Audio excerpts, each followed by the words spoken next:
All right, we are here, Bears Nation podcast on a Wednesday as usual with a different guest, myself, Kellyn Lapka, alongside, you know him, Kellyn Gerenstein. He has been here before. If you guys have not seen the breakdown videos, I don't even have to say it. They are the best in the game. Kellyn is one of the best football minds in all of Bears media, and he was at training camp today, which means he's got a whole lot of insight on what the heck went on at camp and what are these rumors, because we hear a lot of them on Twitter. You know, what's going on with the offense? What's going on with the defense? One unit looks good one day, they look bad the next. Where's Tevin Jenkins? All of these questions will be answered. Kellyn there today at Hallis Hall, experiencing all of Bears training camp. Got practice over with before the rain came in, but a full practice. You see it, it started a little late, it looked, but a full day and hopefully a good day for the Bears. Kellyn, how we're doing?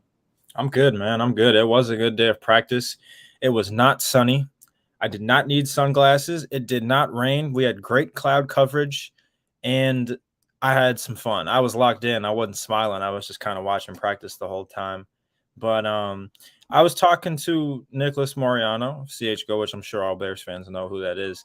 And I was asking him, like, these stands are kind of empty. Like, what happened? Like, I thought Bears fans were, like, pretty big, on this. And I think I saw Adam Hogue talk about it on one of those post-training camp things, and there's just no pizzazz. Like, it just feels weird up in Lake Forest. And I mean, it's super far north. Bourbonnais was super far south, right? So it's kind of pick your poison. But like, for me, coming from Flossmoor in the south suburbs, I'm driving like an hour and 15 minutes. I'm going to Hawthorne Mall. Hawthorne Mall was dead. By the way, I went in after camp. I just was like, let me walk around this mall. I got time. There was nobody in there, and it's so big, and they're expanding it too. It's like it was dead. But that's enough about non-Bear stuff. We can get into it whenever you want to. It was fun. I did get to sit by all the media guys. Met Nicholas Moriano and Will DeWitt. They have a fan base. It was actually kind of cool. They had like 3 like legit 50-year-old men come up to him and take pictures with him. They were like, oh, I listen to your show every day. And I was like, that's good for you guys, man. I'm happy. I'm happy Bears fans get to appreciate the people that put out that type of content too. Hopefully that'll be us one day. Hey, I guarantee you there are people at that training camp today that have seen one of our breakdowns. I mean, those have gotten a great amount of views. So they know who you are. They might be thinking, who is that, the guy from YouTube? Is that the guy? But yeah, hopefully in a couple of years, we'll have that same type of experience. But yeah, man, so let's break it down. Let's just get right into it. You mentioned on Twitter, you kind of took over the Twitter today. You said nothing, it wasn't a crazy day. Nothing crazy happened. I think you said nothing particularly interesting was going on today. No one looked particularly exceptional and no one looked particularly terrible, which can be okay on certain days, right? After the rumblings of the past few days, where, the offense looks bad and, they can't score a touchdown inside the 5. Like, sometimes things not falling apart is a good thing, right? Especially when you're a young team with a new head coach and a new system and everyone's learning at the same time on the fly. Those things can be okay. Let's just get, I'll give you about 2-3 minutes here, just your overall reaction, the things you saw today. Just give us a brief overview of everything you experienced here on day 6. Sure. So, I don't know how exactly NFL training camps work. I don't know what their schedules are, but there's no way that NFL teams are just having that whatever 2.5-2-hour practice session that the Bears had today. And I think that's not like uncommon knowledge. But I didn't see like a whole lot. Like, I felt like today they really wanted to work Justin Fields in the gun. I didn't see a lot of that outside zone boot stuff. They sprinkled it in a little bit. But I didn't see, there weren't a lot of deep shots in team. I just feel like Luke Getsy just didn't open it up today. So I'm sure there's a lot as far as going through walkthroughs and meetings and film. They're in training camp, so they're literally football players 24 hours a day for the next couple weeks until preseason's over. Right.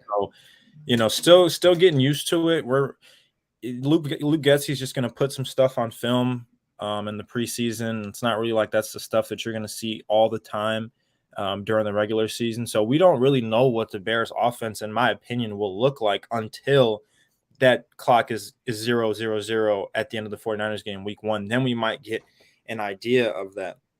As far as the offensive line goes, I think that's a bit more important in this season than the receivers are. Absolutely. There was definitely some great catches over the middle. I actually talk about that because there's an N'Keal Harry catch I want to talk about. that he made. It's probably about like a 15. It was deep dig. O-line, I think it's important for them to really put that best unit out. If they want to rotate receivers, they got a lot, right? I mean, they've got David Moore outside of Darnell Mooney and Byron Pringle, who we know are going to play. You've got guys like Nsimba Webster, who was taking first string reps today. Obviously, Really? Bayless Jones, yes, and Nsimba Webster was out there for a couple first team reps. Absolutely. You've got, like I said, David Moore, EQ St. Brown, Dante Pettis, N'Keal Harry. There's going to be a lot of guys. They're probably just going to bet that one can be a future starter. Not one, hopefully Villus Jones, and then a +1. Right. Whether that's Pettis, Harry, Moore, someone else, doesn't really matter. They're just trying to bank on that. I think Braxton Jones is going to be the starting left tackle of the Bears one day. He didn't have great college tape, in my opinion. A lot of guys that I know, who I respect, Webster does have that guy. He has twitch. Webster absolutely, he's got some twitch. That dude will break you down very, very easily. Braxton Jones he's kind of got this. There's this pandemic, I think, going on in all of football right now. That offensive line they're just not as good as defensive linemen, and I think you see this especially in those like second professional or like not developmental leagues, XFL, USFL, Alliance of American Football, whatever, that type of stuff. You really see the offensive line get dominated. I think you see that when young rookies step on the field, and especially in their college tape. Now, a guy like Braxton Jones is coming from Southern Utah, so the coaching he's getting now is probably 10 steps ahead. Not to diss the offensive line coach of Southern Utah, I don't know who he is, but I'm just saying that now he's getting NFL coaching. It's just different. It just means a little bit more. So he's going to be a starter one day, I think, and it's got to be at left tackle. I think, in my opinion, it's got to be at left. I don't know if it'll be this season. They're probably still going to try and figure out what to do with Jones, Borum, Reef. I think Tevin Jenkins is gone. I don't think he plays a snap for the Bears. I think not just from a rumor. I did see a tweet today. I don't remember who it was from, but it was like Tevin Jenkins is being shopped, like he's gone. I saw that too. Yeah. Yeah. It just doesn't make sense. I think he would be out there. I think he would be out there if he was going to be a Bear, because correct. I tweeted this out. Roquan was out there. Roquan was breaking the huddle. Roquan was walking around. Roquan was participating in drills. He was being an extra body where he needed to be. Roquan was out there. He wants to get paid. He wants to be a Bear. And you just don't get that vibe. If Tevin Jenkins wanted to do that, I think he would, and that's fine. Sometimes things just don't work out. Doug Kramer took first team snaps today at center. He split them with Sam Mustipher. He's a little guy. He's a bowling ball. But I think Doug Kramer is? Yeah. He's short. I think he's like 6'6'1". So okay. He's going to be a smaller dude. Receivers, Darnell Mooney's a dude. And not that we didn't know that. Kevin is going to be the first one to always tell you that he should be a fantasy pickup for you. Yeah. He's a 1,200-yard receiver, man. He's a 1,200-yard receiver. I think he could be even more than that, dog. Like I tweeted this. I think we're talking like Tyler Lockett type production. The thing with Tyler Lockett is he always had a partner, whether that was Doug Baldwin, and then when Baldwin kind of fizzled out, it became DK Metcalf. And Tyler Lockett's skill set is a little similar to Darnell Mooney, in my opinion. I think Darnell does a little bit better after the catch, but they're both guys that can really stretch the field. They're both guys that catch the ball pretty well, use their hands well, high-effort football players. And, that Tyler Lockett also had Russell Wilson, who's been a top 5 quarterback of the last decade, so yep. Justin has to kind of come into that mold in order to bring that out of Darnell Mooney.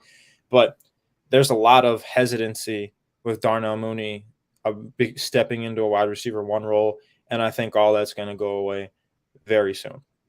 Very, very soon it's going to go away. I'm not saying he's going to consistently beat guys in the same way that Devontae Adams and, prime DeAndre Hopkins. I'm not going to say that he's going to do that, but he's probably going to be that Terry McLaurin level player. Not that he hasn't already been. I mean, right, we've compared the stats because of the Madden ratings. We've already had that conversation.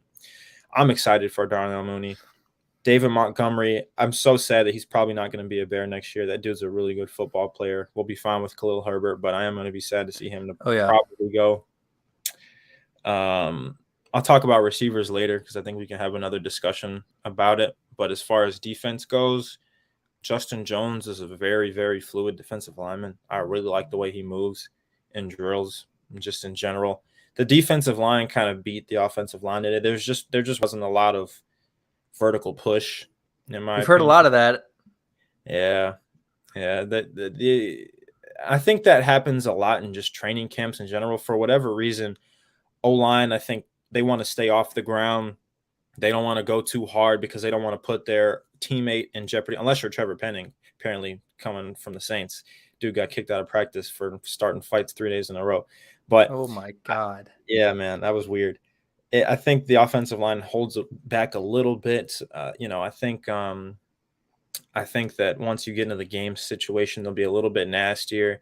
The linebackers looked solid. They were flying around. I texted you today. I said I think that the front six is going to be real because I think they're going to go base nickel. I think that front six is going to be very, very solid. I think the Bears defense in general is going to be very good. They're going to fly around the ball instead of tagging up. So, what most teams will do in these team drills, because they're not going to the ground because they don't want guys to get hurt. So they usually just tag the hip, right? And you just, you let a guy pass you. They're not doing that. Those guys are punching for the ball. So Alan Williams, Matt Eberflus, those guys are telling them every single time that you make contact, if you're not taking that guy to the ground, you're working on taking the ball away, which is really good to see. Now, I hope that doesn't become missing tackles for stripping, for trying to strip the football. I don't think it will. But, something that they have to watch out for, and we as fans have to be critical of if we see that. Tavon Young actually had some really good one-on-one. I've heard a lot of good things about him. Yeah, that dude's good. He's a good football player. They've got a lot to figure out with that back end because Eddie Jackson, Jaquan Brisker, Jalen Johnson, Kylo Gordon are all going to play. And then you've got to figure out Kendall Vildor, Duke Shelley, Thomas Graham, and Tavon Young, right? So that's 4 guys, and there might not be a roster spot in there for every single one of them, which is going to be unfortunate. So then you might find a trade partner. The Bears might just try and ship off Duke Shelley for a 6th, maybe. Who Duke Shelley wasn't active today. He was just wearing a bucket hat, just kind of walking around. So not that wouldn't be a bad trade in my opinion. I like Duke Shelley. I think Duke Shelley is a solid, he's probably a middle of the road nickelback, but the Bears have upgraded. That's what you do. You can like a guy and get a better football player. So I think that's what they've done. It wasn't really a lot standing. Kendall Vildor, I told you I thought he had a solid day. I always think that I thought Kendall Vildor and Kylo Gordon would be in the flip-flop roles that they are now. I thought Vildor would be in nickel and you'd have Gordon playing outside. And Matt Eberflus loves to put his guys up in the opponent's face. So there's a lot of press going on. They're not putting their hands on guys yet. The Bears corners just don't have the length to do that outside of Jalen Johnson, in my opinion. Even a guy like Kyler Gordon, who has really good makeup speed, is just, if he reaches and misses, it's just blouses. Same thing with a guy like Vildor. They just don't have the length to be true press corners. So they're going to be a lot in soft press. They're going to be dropping into a lot of quarters. I think the Bears are going to be fine on defense. It's just, I think more often than not, it's going to be a question of the offensive line. And it's unfortunately, it's the same thing Mitch Trubisky went through his rookie year, except the Bears had a really good running attack in his rookie year. I think Jordan Howard was second in the league in rushing that year behind only that was 2016. But Jordan Howard, I still think, was top 5 in 2017 in rushing. They had that solid rushing attack with Whitehair, Lawson, Leno, Massey. So that's one thing Mitch had. Mitch's leading receiver was Kendall Wright, I think, who's nowhere near the player Darnell Mooney is. I think that the Bears receiving core is better than 2017. Their offensive line is worse. But you just got to hope that the only thing that matters this year is, do we see Justin Fields take a step? And I think that there's a lot that you can look at as far as him going through progressions. Like I said, there weren't a lot of downfield, long developing shot plays or just deep throws, even especially outside the hashes, which I think where Justin Fields really excels is right like that 3-step hitch, throw the ball outside on a 15-yard square out, right? Like get that ball out. I think that's really where he becomes a very good quarterback. Didn't see a lot of that today, which is why I think that there's just so much more that we're going to see at a later time that we're not seeing now. Right. Because Luke Getsy's not an idiot. He knows what Justin Fields' strengths are. So We got to hope not, right? Let's hope not. But there's going to be a time when the ball is going to be set, and those guys have just got to play. All the speculation that we have is going to go out the window, and those guys got to play 11-on-11 football, and they've got to beat the guy across from them. And I don't know how often that'll happen this year. I'm kind of skeptical. I think they could get 6 wins. I think 6 wins is a goal that Matt Eberflus should probably have, and Ryan Poles in their mind should have if they want to be successful. A lot of guys are, media is all like 2, 3, 4 wins. If they get any more than 6, in my opinion, I think that's a successful season, especially with all the stuff that's going on with them right now.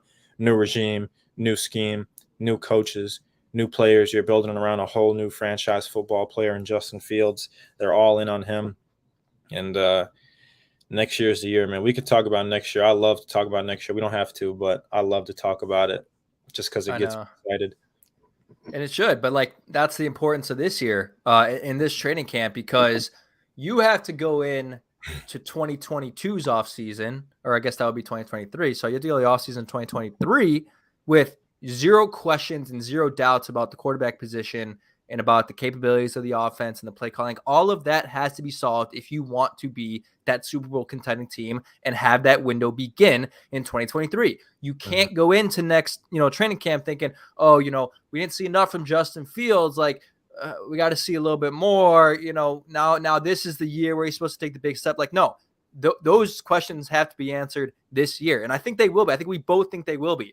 And if you just establish that Justin Fields takes that step and is good enough, then you are set to begin that window in 2023. But that's the importance of this year. Like, no more screwing around. Like, we did this with Mitch Trubisky. You waited 4 years, and it was like, okay, maybe the 4th year now is going to be, his breakout year. And every year after that is going to be the breakout year, right? We're waiting. There's so many factors, so many variables. Like, the more you can eliminate the variables, like, boom, quarterback position set for 10 years. Boom, head coach, play calling. You hope to be set for a couple years until Luke Getsy's good enough that he finds a head coaching job somewhere else, right? Receiving core, boom, you have a base. Darnell Mooney's going to be a wide receiver 1 for the Chicago Bears for at least 5 more years. Boom, these rookies, Bayless Jones Jr., Kylo Gordon, Jaquan Brisker, like you can't take steps back. And there's going to be people who are going to say, well, how, like, it's impossible to take steps back after last year. And like to a certain point, that's true, but the Bears won 6 games last year. And in my eyes, if you don't win more than 6 games, you took a step back. Like, you are a more talented team this year, in my opinion, than you were last year, with a better play caller and a better head coach, and undoubtedly going to be a better defense given the nature of Matt Eberflus. You should be a better team than what you were last year. And I believe that is what we're going to see, but it's very, very crucial that that's what we see. That way, when we approach 2023 and we're doing this show like this 365 days from now, it's like, oh my God, Justin Fields, like now he's taking that superstardom leap. Like Justin Fields went from good to great this year. Next year, he goes from great to elite, right? That is what you need to see. And look, everyone's going to make what they want out of camp and, the certain throws. And, oh, my God, he missed N'Keal Harry on a wide open corner route. He got to be the worst quarterback of all time. Like, there are certain things in camp that are important. Like, don't get me wrong. Like, when you witness things, like sometimes what you see at camp doesn't lie, but sometimes it does. And obviously what's revealed in camp is not everything that's going to be seen on an NFL Sunday. And Luke Getsy and Matt Eberflus has said that consistently, but also, like, it is camp. So, you got to kind of take it with a grain of salt. But let's talk receivers, because you mentioned Darnell Mooney, and this is a receiver. Obviously, in training camp, this is the position group outside of the quarterback that gets the most attention, right? Because it's camp and people want to watch receivers make plays. And specifically with this unit, there's a lot of doubts about it. And people want to know, outside of Darnell Mooney, who's the playmakers. And what I've been hearing, Kellyn, I want to hear your thoughts on this, is that there have been a couple players who have been playing really, really well. One of them being Equanimeous St. Brown. So I want to know what you saw from him today. And there are some people who have liked what they've seen from N'Keal Harry, but you have your doubts on him. Let's start with Equanimeous St. Brown and what you saw from him today, and then we'll go into your thoughts about N'Keal Harry. Yeah, there's definitely – you can see that EQ has had experience playing in Luke Getsy's offense, playing in that system that, that LaFleur and McVay, Shanahan, all these guys come from. You can tell that He's had the experience in it. It just feels like the timing is a little bit better whenever the ball goes to him. Because even with a guy like that's been here like Cole Kmet, even though the offense is new to Cole Kmet, you want to believe that Justin Fields and Cole Kmet have that connection. And they made some good plays today. There's some tight window throws, but you want to expect that they happen a little bit quicker so they don't have to be that tight window throw. The one I'm talking about is the one that the Bears posted on Twitter. Saw that. It was like in between Brisker and I think Nicholas Morrow's between, two people. Great throw, great catch. But you want to see it become a little bit easier. And it doesn't have to happen now because this is what training camp day 6, whatever we're in. Literally day 6. Yeah, it's not going to happen now. That's just not what it is. But he's going to play over a guy like Dante Pettis. I still think N'Keal Harry's got a shot. I don't dislike N'Keal Harry. I'll talk about him in a couple minutes. But following up on EQ, the Bears, like I said, we think Pringle's going to be the 2, and I think he will be the 2. But if EQ really comes into his own and he kind of, steps into that mold, maybe he does become that 500, 600-yard receiver. Wow. Because if Darnell Mooney can load up on like 1,300, I really don't care who the next best guy is as long as they all contribute. Correct. Villus and say it's a combination of 3 guys of Villus, Cole Kmet, EQ, Dante Pettis, David Moore, and N'Keal Harry. Doesn't matter who it is, but if those guys each have 400 to 500 yards, I think that is probably pretty successful. It's just not going to be more because they just don't have the juice to do that. We're just not going to see. This year is probably not going to be the year that Justin Fields breaks the Bears' curse of being a 4,000-yard passer. Correct. If he does, Kevin, if Justin Fields does that, I will climb Moral Tower, scream at the top of it, and I will take my shirt off and wave it around and paint my body if he does that. Because if he does, all right, you said it live. We're holding you to it. Man, and like it's an MVP season if he does that. Yes, like that's legit. Like that actually is most valuable. I don't think that'll happen, but Lord, if it does, pray for the people on Ohio State's campus when that mark hits 4,000. Anyway, so there's a ball today that Justin throws over the middle to N'Keal Harry. Yeah. 15-yard dig. I can't remember who was in coverage, but there's like a low hole player that's kind of sandwiching N'Keal Harry with the guy who's covering him in man coverage, and Justin throws a pretty good ball, and N'Keal makes a good effort to make the catch. But as the ball's coming in, this ball's coming from this way, right? So I'm a receiver. I want to put my hands out in front of my face and catch that ball, right? Really attacking. That ball is well placed. Makes the catch. I'm yelling, attack the ball. Attack the ball. And all the other people are cheering. And that's fine. He made a good catch, right? That's good. But something that you want to see from N'Keal Harry, one of the struggles he's always had in college for the New England Patriots is separating. If you're not going to be a very good separator, you have to be able to catch the ball away from your body, especially when you're a big body like N'Keal Harry. Somebody who tweeted at me today brought it up about Alshon. Alshon was a little bit better of a separator than N'Keal Harry. I was just going to say that. That was every catch Alshon had, that dude, if it was a vertical, if he was catching that ball 50-50 in the air, he was catching it 35 inches off the ground. His feet were, and then his arms were all the way extended. If that ball was over the middle, Alshon was catching that ball away from his body. Especially when he was like those really couple of good years when he was paired with, B. Marsh and Martellus Bennett, right? That was when we saw him at his best. That's kind of what I need to see from N'Keal Harry in order for me to believe in him, because he's not a bad football player. He can block. He can catch the ball. It's just these things that I want to see from him, because when it's not camp and the guys across from you are not wearing the same color helmet you are, those guys are going to be batting the ball away. Those guys don't care. They don't give a damn if you get injured, because we're trying to stay off the ground in camp.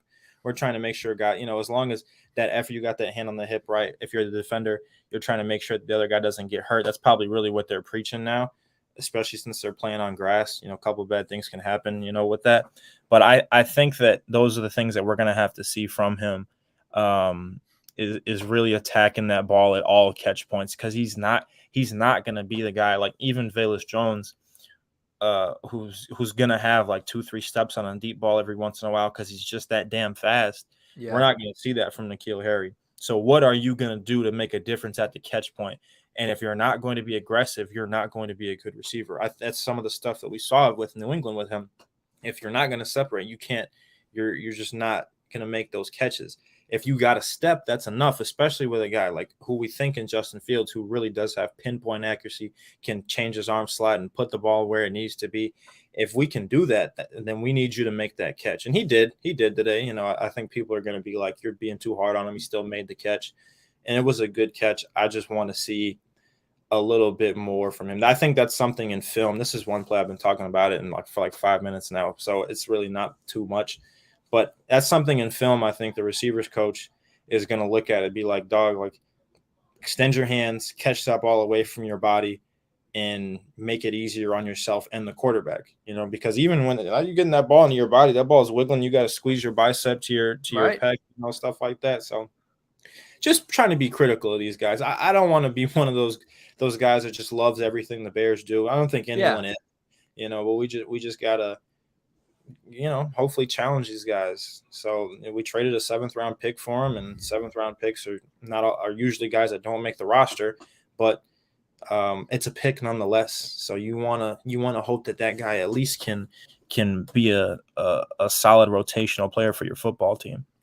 Well, it's important because today, like, he makes that catch today, right? And maybe he gets a little bit lucky in that sense. But I know a few days ago, I think it was one of the opening days of camp, Adam Hogue tweeted, you know, N'Keal Harry wide open, Justin Fields with a perfect ball. He drops it, right? So it's like he made the catch today, but if he's not catching the ball, like you say, he's not attacking the football, catching it with his hands, not his body, then you're not going to see what you saw today every single day, especially against a defensive opponent who's looking to knock the ball away. So those things are really important. So that's why it's like, you know, okay, good rep, but you know, maybe he doesn't make that rep tomorrow. Like every rep has to be perfect in that sense. And I really like the Alshon Jeffrey comp. Like, I think Alshon Jeffrey, you know, maybe a little bit better of an athlete. I don't know if I could say that. Like, Alshon Jeffrey was just like a freakish human. Like, I think he was probably bigger than N'Keal Harry.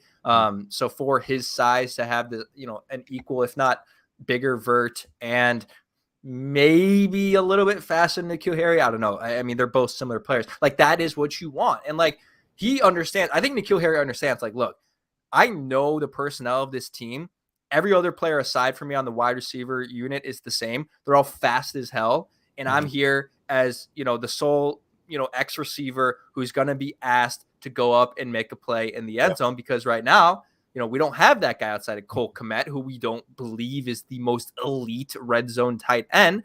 That is his forte. So in practice, you know, I don't care if you see a play of N'Keal Harry catching the ball and running it in open space. Like, there's going to be guys on the back end there in a real game. Like, I know it's practice, and he catches the ball and he runs it through open space because they're just doing individual drills. And it's like, wow, he looks really fast. Like, no, like he's going to be asked to catch balls in the red zone and score touchdowns for you. And for a team that didn't score touchdowns at a high rate in the past few years, it's important. So, you know, I've heard a lot of good things about Bayless Jones Jr. And if you guys haven't watched our breakdown on him, you should. And if you did watch it, you shouldn't be surprised by the things we're seeing so far. Now, look, we were a little bit critical of Bayless, and I think we were both in agreement that we thought it would take him a little bit of time to kind of, you know, understand, you know, his releases, because we thought a lot of his tape in college was just him breaking away from defenders who were, you know, weren't as fast from him. It wasn't anything insanely creative at the line.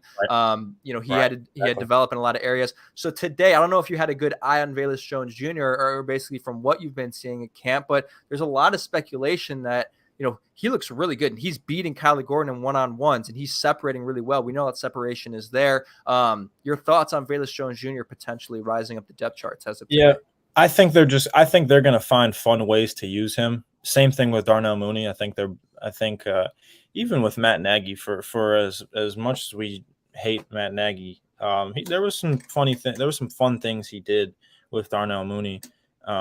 You know, not all of them I agree with, like the touchdown run he had against Pittsburgh when they went Wildcat. It's just like, you have Justin Fields. What the hell are you going Wildcat for, right? Right. But as far as Bayless Jones goes, there's still some. I think he looks like a 3rd round pick, which is good, right? As long as he doesn't look like anything worse than that, that's a very good start. And then I think as camp, you know, we keep going. You know, he really understands the offense. He's working with the receivers coach. He's hitting, you know, the jugs machine, the film room, whatever. You're going to see that those steps that he takes become bigger and bigger steps. They're still seeing him struggle, in my opinion, to break guys down at the top of his route when those routes aren't super deep, because if he is running that 20 back to 17-yard comeback, or 15 to 12, whatever they're doing, these long stop routes, he's going to break those guys off, just because, as long as he's like not stacking them, because he's just going to be faster than everyone all the time. He's going to start. He's going to get a lot of touches, I think, in different ways. I'm excited. I tweeted this out today. I still think the Bears should have drafted George Pickens with the Jaquan Brisker pick. Not that I dislike Jaquan Brisker. Jaquan Brisker looks great in camp. Yeah, I think I'm he's going to be excited a really good football player. Just the stuff I've been hearing from George Pickens, always had a soft spot for him after scouting last summer. But I think Villus will be fine. I just hope we don't have that regret of George Pickens going for this 1,000-yard rookie season with Mitch Trubisky. That would really, how funny would that be? You'd be like, wow, full circle. The worst thing in the world would be if Mitch Trubisky, Anthony Miller, and George Pickens all have like really good three-headed monster. That would be really weird, right? But maybe that'd be good though, because then it'd free up Deontay Johnson for being a free agent next year. So then the Bears get Darnell Mooney, Deontay Johnson, then maybe a top 10 pick where they can pick JSN or something like that. Like, I would love that. Now that's whole speculation, like year into the future, whatever. But Villus, he's gonna find his way. He'll be fine. I think it'll be up to him and his development, how quickly he can do it, because he is an older guy. It doesn't really bother me too much. It's just, how is he doing at the back end of this rookie contract is really all that matters. Right. But if he's just a guy that's going to come in now, that Ryan Poles is like, I want you to come in now and help my football team, help my quarterback develop, that's fine. Because if in 4 years the Bears think that they can move on from him, okay, fine. We'll move on, draft another receiver. So that's just kind of the mindset I think they have with him. I think he's going to be fine. I don't think he's going to be a world beater. Darnell Mooney's still better for anyone. Well, yeah, I don't think anyone does that. I hope not. I hope not. Darnell Mooney was such a good pick. That's a hell of a find from whoever that Southeastern scout was who sat in the meeting and pounded the table for Darnell Mooney. Shout out to that guy. I don't know where he is now, but somebody buy that guy a beer. Darnell Mooney is freaking unbelievable. And it's like, again, people don't. It's funny to me. It's so funny to me because we put out that TikTok, right? I think you saw it, right? About the Matarangs TikTok. Yeah. And our comments are flooded with people obviously shitting on Jake for the Kendrick Bourne thing, and he addressed that on our last podcast. It's kind of funny. But most of the comments are overwhelmingly in support of Kendrick Bourne, that he's the better player. And there's people, Sterling Shepard's the better player. And I'm like, guys, I don't think you understand. Don't even, sure, you can think about, his situation in New England now is Mac Jones. Dude, just in this case, bro, just look at the stats, man. I'm sorry. Just look at the stats. Darnell Mooney got to a 1,000-yard season his second year. Kendrick Bourne has never cleared more than 670 yards. You guys need to understand how good Darnell Mooney is. And it's funny you bring up Deontay Johnson. When I watch Deontay Johnson play, I see Darnell Mooney in him. Are they not the same player? Yeah. I don't know if it's the way they run, but they're both actually, pretty, they can go out there and make those acrobatic catches. They're both not great contested catch players. I think they both have the potential to be very, very good inside the goal line. I think that's an aspect of Darnell Mooney's game that's really going to take off. And what we've seen, a lot of the tweets I see from Hogue and from the other guys about, the Bears are scoring inside the 5. It's inside the 5, touchdown fields to Mooney, which I think is really interesting. And you talk about how Luke Getsy utilized Devontae Adams inside the 5. You see a lot of the same things for Darnell Mooney. But Bayless Jones Jr., I'm excited that things have looked good for him so far, and people are thrilled about him. But there's, again, I would still be cautious, because the one play that, I don't know if you saw it, he's going up against Kylo Gordon. It was just a one-on-one, right? And he is locked up with Kylo Gordon the whole time. And then last second he separates, and then he makes a real acrobatic catch, right? Did you see that play? I did see that, yeah.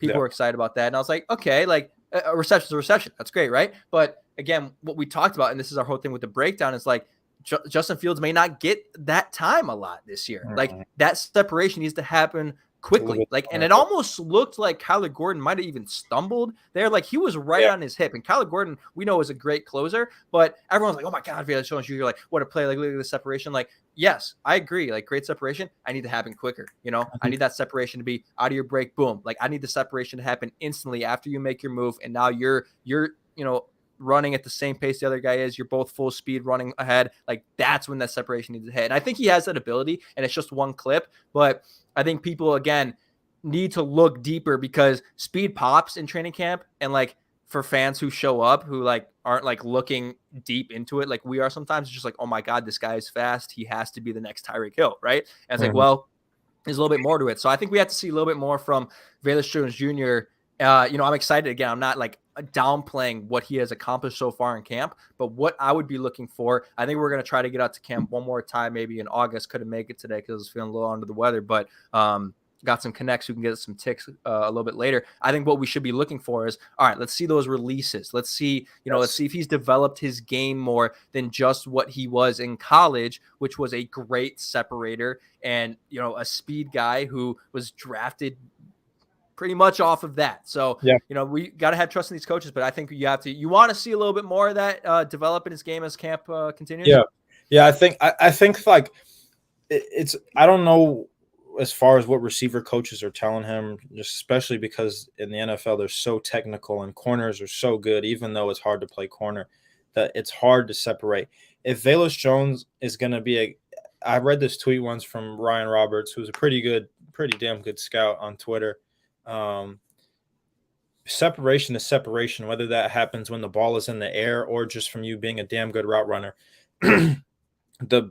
A great example of a guy who separated with the ball in the air in college is Jamar Chase in 2019. When you watch Jamar Chase in 2019, especially on those deep balls, like against Roger McCreary is a great example. Against Auburn in 2019, there's a deep ball where McCreary is step for step 15 yards down the field, but Joe Burrow puts that ball in the air and Jamar Chase he's leaving, right? I stick my chicken wing out, I get some separation, and I'm fat, and I'm just going to beat you. I'm just going to beat you. If the Bayless is going to be that guy, that's fine. I would love that. So that's where I think that growth has to happen at. I think that Kylo Gordon's got hands on Bayless Jones, 15 yards down the field. We're still step for step. I just need like a half a step. I just need you to be outside of him a little bit quicker, because the thing is, Kylo Gordon's still on top. And that speaks also to how good Kylo Gordon is for a guy that can shuffle his feet and stay square to the line of scrimmage for that long and then turn his hips and still be able to run with a guy as fast as Bayless Jones. That should get Bears fans excited. That's what was so good about him coming out of college, is this freaking athleticism in a phone booth from him. Scary, I love it. So that's gonna, and if he's gonna be that guy that is gonna separate with the ball in the air, whether that is on this timing route that he's breaking guys off, like I just said, like that 15-yard comeback or 20 to 15-yard comeback, whatever, Lou Getz is coaching them, these plays that are happening downfield on the outside. If he's going to separate the ball in the air, that's going to come with time, because Justin Fields is not looking for open guys right now, but it doesn't happen day one where you're working with a receiver and you just have to take this from me being a quarterback. It just doesn't happen that if a guy's not open, you're just going to be like, I'm going to put this ball there and that guy's going to be there and we're going to complete it. That doesn't happen on day one. It doesn't happen in training camp day 6. It doesn't happen in preseason game 1. Probably won't happen. It might not happen, till halfway through the season. That would be nice if it did. It might not happen this entire year. We might see Bayless Jones struggle, but that is something that is going to have to happen in the future, where they're going to have to work on that if he's going to be that guy that's going to separate with the ball in the air, right? Some guys like Devontae Adams just get the hell open. They just get open no matter what, and that's not a great example, because he's he's the best receiver in the game. Take a guy like AJ Brown, a guy who, and Devontae Smith, both of them are like this. Devontae and AJ Brown are guys who are which I think is great for Jalen Hurts, and that's a great job by Howie Roseman of getting those two guys for a guy like Jalen Hurts, who is late with throwing, a lot of these routes a lot of the times. So you get guys that you can see open for your quarterback. That's fantastic. So I think, depending on, how Justin looks, I think he is going to be quicker with this processing, because that does come with a quarterback being able to trust the offense and trust the timing, trust his That is coaching. true. So, that will come with time. We might not see that stuff happen this year, but it might happen in the future. If it does happen this year, that's amazing. But I do think as of right now that we'll see Bayless Jones be that guy who is not going to be this ultimate route runner. He's not going to be the guy that's going to create a lot of separation at the break, but hopefully he still remains that guy that is quick out of his cuts. He remains the guy that, after that fourth step that he's faster than you, he's just going to leave you. That is what we want to see from him. And then it just becomes a timing thing, especially in this offense, right?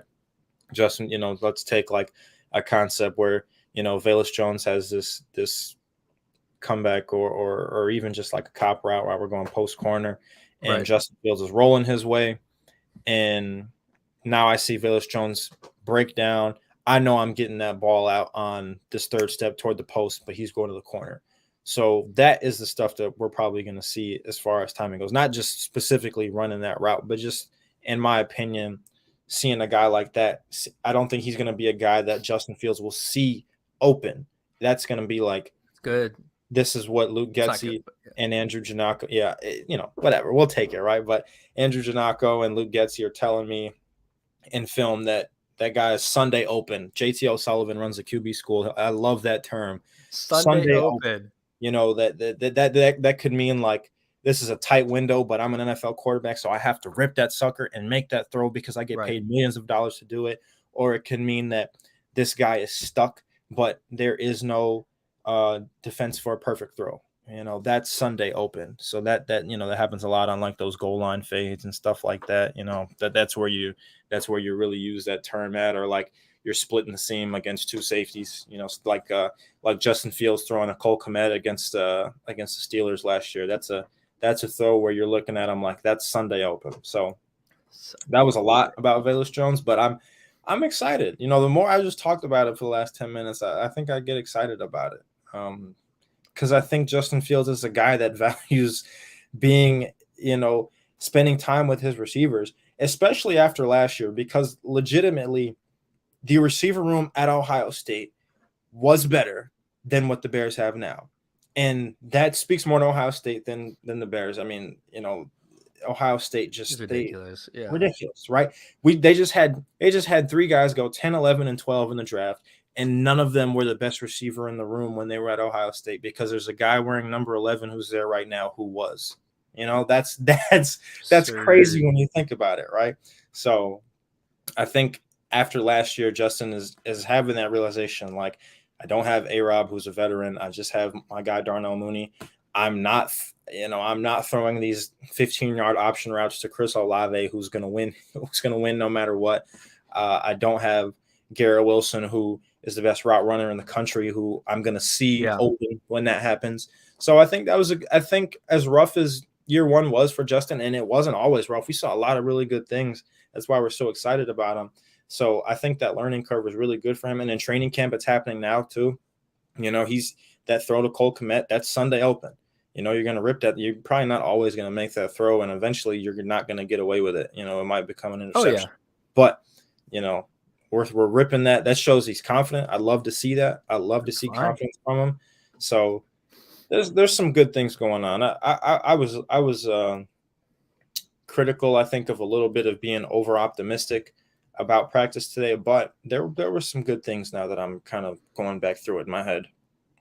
Really good.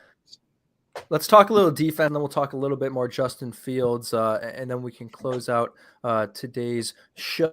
This little training camp episode. Again, you listen to Bears Nation podcast. Before they do that, let's do a little ad read here. BetUS, listen up, sports bettors. Your favorite sports book, BetUS.com, is back for their 28th year of NFL action with the industry's biggest sign-up bonus of up to 200%. BetUS offers their members the opportunity to cash in on all your favorite sports, including NFL, UFC, and MLB. If you are looking for live in-game betting, incredible odds with daily odds boosters, props, and parlays, they have got them. How about fast payouts and exceptional one-on-one customer service? They have that too. Log into betus.com or call 800-792-3887. That's 800-79-BETUS. BetUS.com, where the game begins. So, Kellyn, we've heard a lot about the defense, right? And how the defense has been winning the reps, and the defense has, looked far more impressive than the offense. And, that's something that is not surprising to me, but you always have to approach these things in training camp as well. Like, okay,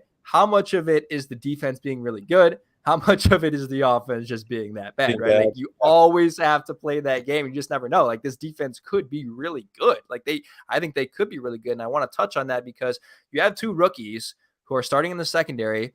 What's up, Foster Covers? They do not look like rookies so far in camp. They look like straight ballers. Kylo Gordon is exactly the athlete we thought he would. And the more and more I see from him, I'm like, holy crap, he is a freak of nature. And we talked about that. And we talked about his athleticism score in the breakdown video, which was like, I don't remember what the ranking was, but I want to say it was like top 20 of like all cornerbacks ever graded in NFL draft history, or like something crazy.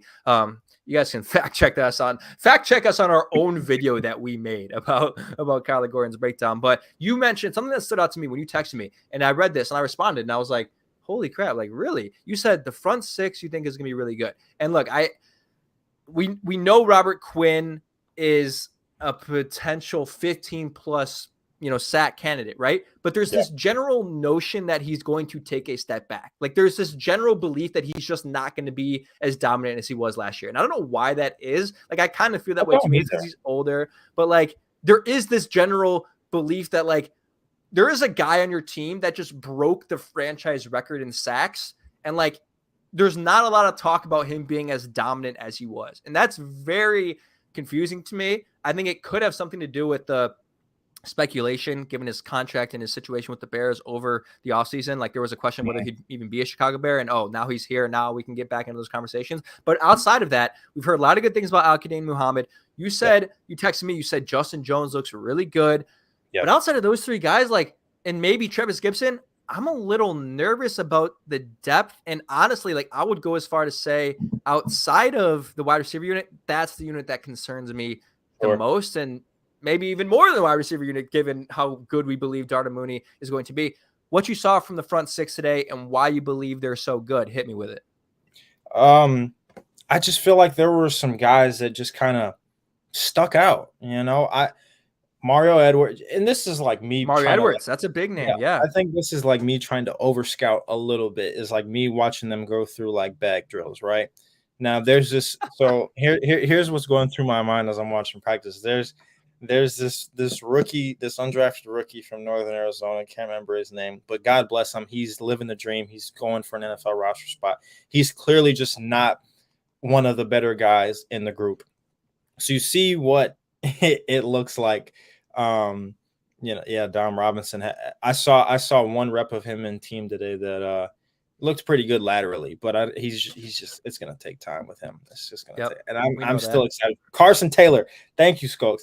It is Carson Taylor. Dude, this guy just knows. I swear, like this guy is our fact checker. I am Skokes in the chat. He's always good. Like there to pick us up. Appreciate it, man. So I'm watching like a guy like Mario Edwards go through the drill. And so it was Mario Edwards and Justin Jones. I'm like, damn, those guys look really good. They're going through that drill really well. They're bending really well in that last bag. They're flipping their hips really well. They're cutting the corners at a really good angle. So I'm looking at it. I'm like, this is good, right? And then so we get to team, and the offensive line just doesn't get much push, right? And eventually you're watching that is it like, well, is that just because Sam Mustipher is playing center, or is it because the defense is good? You know what I mean? So, but I still think that team, that front is going to be a little bit better of a rotation than we think. We're just, you got to hope that Khyiris Tonga takes that next step. You pray that Al-Quadin Muhammad is that reliable guy if he is across from Robert Quinn. And as far as Robert Quinn goes, this is me trying to get in the mindset of him. I think Robert Quinn loves football. I think one of my favorite things I heard from an interview was Lamar Jackson the other day at camp, and they were like, who's your motivation? What's your motivation? Most people are like my mom, my family, I'm going to buy, my dad a car or whatever. Lamar Jackson goes, football. I love this game, and I love playing it, and it makes me want to be better. I think Robert Quinn is one of those type of dudes. He's going to play forever. The guy, Kevin, you're right. Khalil Mack was hurt all last season. You can't use the Khalil Mack was across from Robert Quinn. That's why he's so good excuse. You can't do that. And Travis Gibson was good, but I mean, it's not like we were going like, dang, you know? Right. So there you go. Good Braxton Jones reps today. I'm actually pretty excited for Braxton Jones. Braxton Jones is damn light on his feet. I really like watching him play sometimes. He just has to become a little bit more consistent. So I think that as far as holding up against the run goes, you're going to see the secondary makes more plays just because that's the way the NFL is going. That's why they drafted a guy like Jaquan Brisker and a guy like Kylo drafted Gordon. 2 secondary players, man. Because if you are going base nickel, then you need guys like that to make plays. So we might I don't think they're going to struggle. I don't think they're going to be amazing. But especially if you factor Roquan coming back, right? That's it. So Nicholas Morrow, Roquan, Al-Qadim Muhammad, Robert Quinn, Mario Edwards, and Justin Jones in the middle. And then who else looked good today actually was Mike Pennell, who was firing the Bears crowd up. He was like fan favorite today just because he was speaking to the fans and stuff at camp. So there's not a lot of star power on that line. We're not talking about like last year LA Rams. There's no Aaron Donald and Von Miller and either, this year LA Chargers. Oh my God. Yeah, or this year's LA Chargers. Exactly right. So, but I still think that they're going to be solid. I thought I saw some good stuff from them today. Matt Eberflus is a guy that's really coaching them to fly around. Matt Eberflus actually, from what I saw, is really taking that true head coaching hands-off experience or like style of coaching. Luke Getsy is in complete control of the offense. Alan Williams was in a lot of who's in the ears of the defensive players. Okay. Eberflus is that guy who's walking around, making sure practice is going smooth, talking to those guys during camp. Seeing what did you see on that play, where you're going, da. Alan Williams is a guy on defense who's like, go punch that ball out, go attack, go finish the play, which is really good because the whole coaching staff has to be brought in.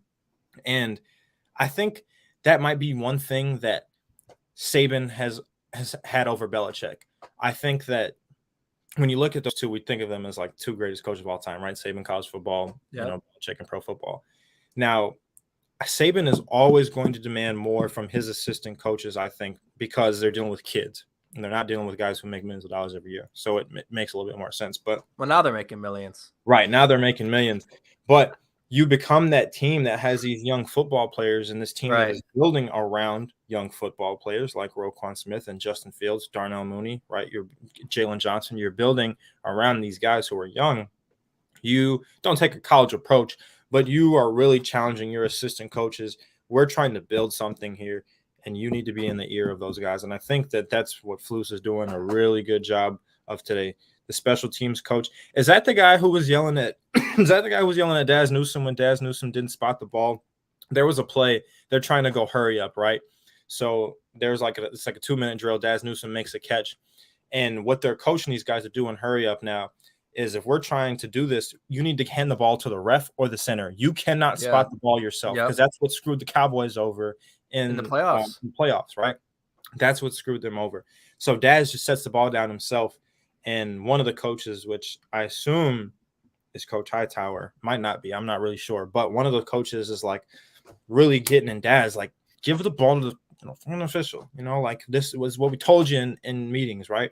So that's good to see that accountability, and hopefully Daz learns from that. I'd love to see Daz on the ride. I didn't even talk about him as far as the receivers go.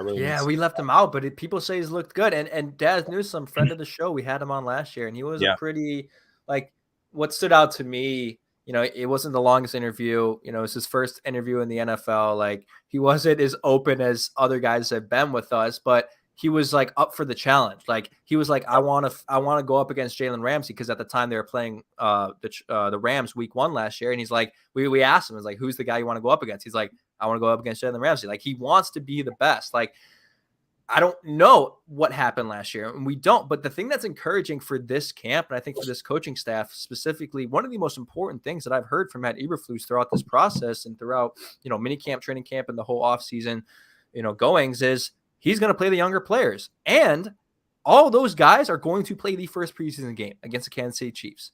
Now, maybe they don't want to have Matt Nagy win the revenge game, and so they're like, you know what, we're going to play the starters. We don't want Matt Nagy to win the revenge game in the Bears Chiefs first game.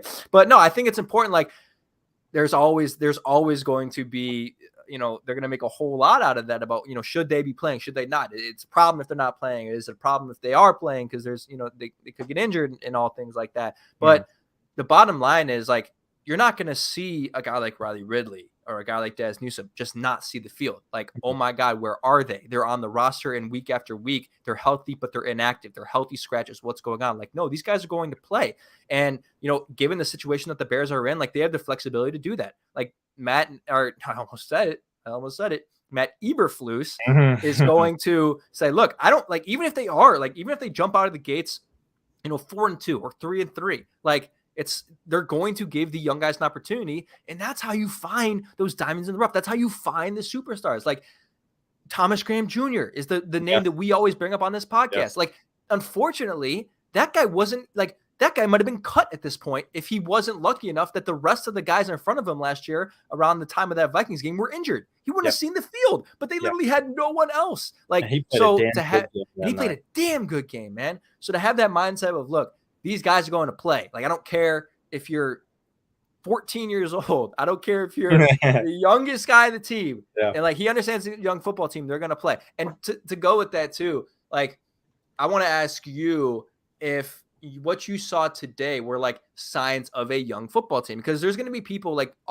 when it comes to training camp and there's all the speculation, you're, basically making your judgments off of Twitter. Like, you have to take these things in perspective. Like, there's going to be people who are like, well, what the heck? Why don't they look like the Bills? Why don't they look like a really good team? Like, why don't they look like this? Why don't they look like that? Like, does it mean they're not good players? Like, no, it doesn't mean that they're not a good team. Like, they might not be the best team, but it doesn't mean they're a bad team. It just means that the Bills have been doing this for 4 years with the same quarterback, or the Buccaneers or the Packers or the Chiefs. Like, it doesn't even matter. Like, they know what they're going to be. This is a young team with a lot of young players, a lot of new players, and a new head coach. Like, you cannot even compare the Chicago Bears to a team like, an upper echelon team in the NFL based off of what you're seeing from camp. Like, it is a work in progress. So I want to ask you, like, from what you saw today, like, were there things that you saw on the field that were characteristics of a very, very young football team? I would use the term new instead of young. Everything is new to these guys. The offense is new. The defense is new. The coaches are new.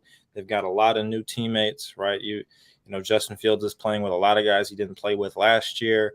There's a lot of guys protecting him that he didn't play with last year. There's some guys starting on defense, who didn't play last year. Justin Jones, the rookies, Nicholas Morrow, Al-Qadim Muhammad, all these guys who were, new. That's what I would describe them as. Young, I think in some aspects you would describe that as, but not for the most part. I didn't look at the Bears today, and maybe I think I saw someone tweet that there was a lot of penalties in practice, like yesterday or a couple days before that. There didn't look like a lot of undisciplined stuff. There was, guys stayed off of Justin. Guys were staying off the ground. Yeah. No one was getting hurt. There was no fights. There was no even, like, verbal, stuff. Well, that's important. Would you say that they look like a disciplined football team? Because I thought so for the most part. I thought, guys were flying around. Guys were running the ball, and they were into the next rep immediately. And that probably just happens in the NFL because that's what you demand as a coach, right? There's no wasted time. There's no wasted movement. We're going. But I thought that there was a lot of that today. I thought that there was some real good disciplined football out there. I would have loved to, what I would have loved to see is a little bit more fun. Okay. No. Okay, so here's what I'm gonna say to that. Okay, and this, like, I agree with you to a sense because, like, that's the way that we are. Like, I think we both just, like, have fun playing our respective sports, and, like, that's how we operate. Not everyone operates that way, but when it comes to a culture change, I brought this up last week, and it really just clicked with me. I was like, with Matt Nagy, like that was a culture change. And there's people who are like, that culture was really good. And it was a good culture, but there's not every culture is the same. Like there's no cookie cutter good culture. There's no definition to what a good culture is.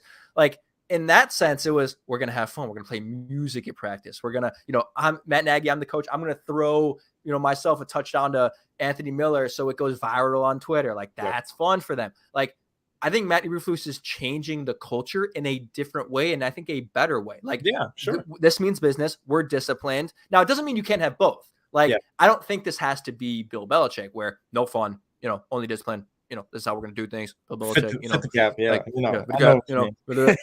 like I think you can do both, but I would like, if I had to choose, if I'd rather could like see them having fun, having a good time. But I also like, as you say that, and I think about it, I'm like, Justin Fields is such a fun guy. And like the number one thing is, here's when the fun comes: when you start winning.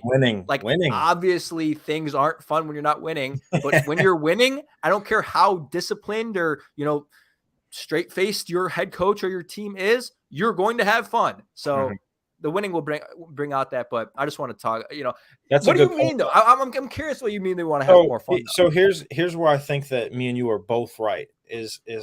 So that touchdown and team that Justin had to Darnell Mooney in the red zone, right? Justin throws a touchdown, and Justin Fields is a guy who really is all business, right? Like even in college, we never saw the guy like he was never Baker Mayfield, doing this after touchdowns and stuff. He was never that guy. He really always played like that down to earth, sort of football player.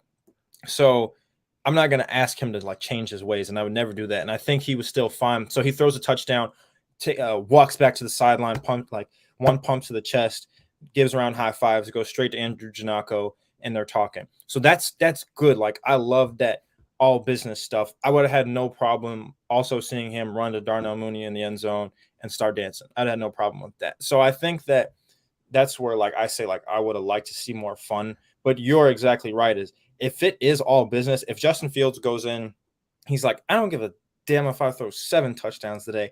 I want to be better. And like he said, I think when they were in OTAs, he was like, we're not ready to play a game. Like if we had to play right now, we wouldn't be ready.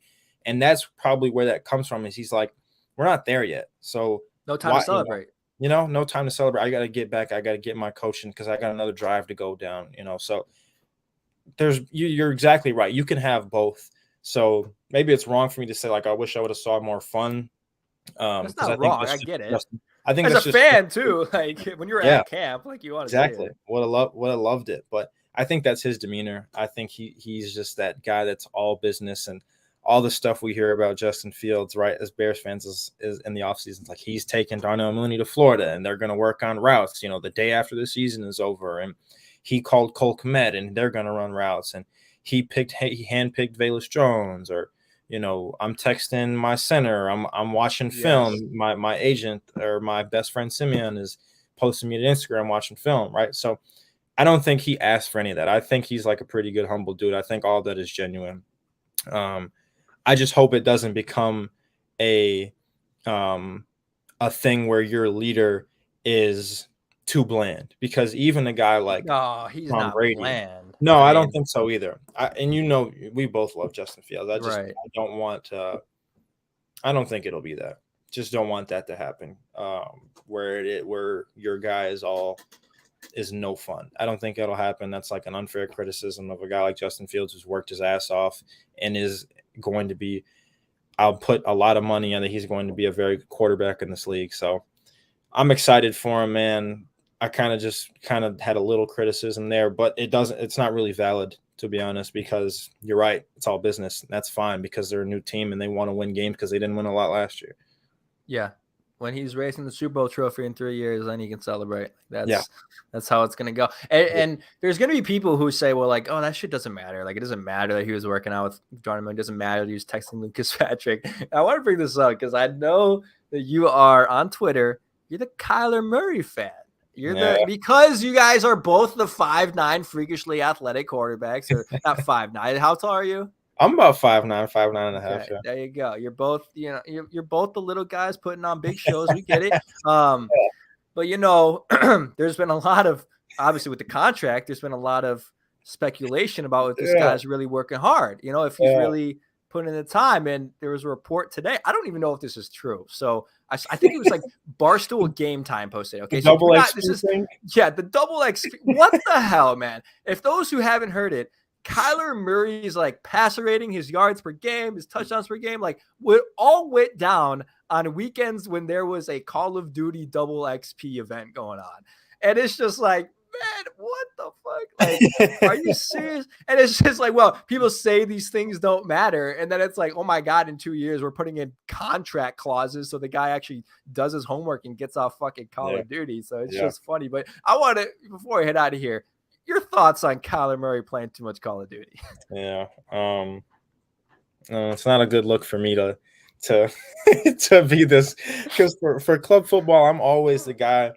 No one's gonna watch more film than me. No one's gonna be more prepared, and I'm always like. And then so like when it comes to Twitter, it's like I play like number one on Arizona, right? so then the stuff comes out. And it's like mandatory 4 hours. I'll knock out 4 hours in a day of film, and then it's like. So then you have to be like, wait a second, actually. Justin Fields is my favorite quarterback. Yeah, exactly. Actually, Lamar's been my guy. I don't even know, man. Like, I didn't really like Kyler that much. Like, honestly, I just like the on-field stuff. I just like the on-field stuff. But no, that is pretty funny.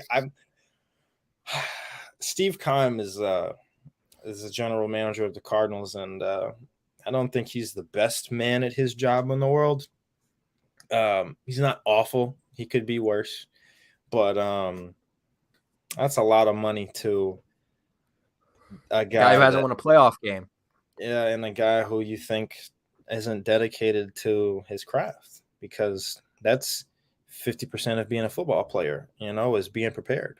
So I don't know. I hope Kyler works out. I love Kyler Murray. I love the way he plays, because he does remind me of myself. I when I send people like filming me, be like, you look like a badass kid running, just like Kyler. So like, that kind of stuff is funny. So I do hope that him and Russell Wilson, who's another short quarterback, they have this thing where they just play like the first 9 weeks of the season of the MVP, and then the last half of the season, it's like, dude, what the hell happened to you? So I both hope they can get out of that. Black Ops 3 came out, bro. I like the answers there, bro.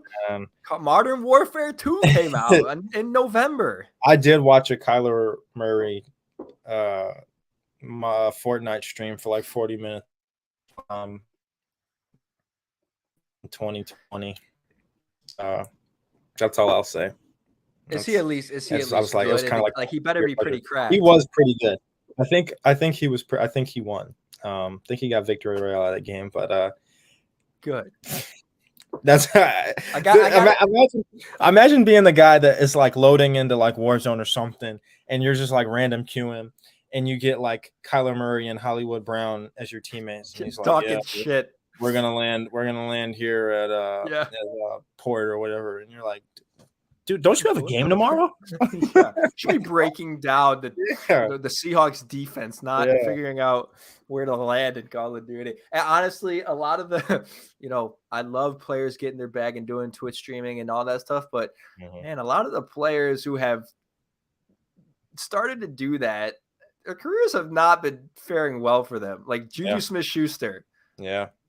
Tariq Cohen. And that's out of his control because he's getting injured. But look, I want the players to have fun, man. Play your video games, so just make sure you're doing the fucking work too. Yeah, then play. Like, come on, we did this all throughout school, man. You do your homework, you finish your homework, and then you hop on Fortnite before bed.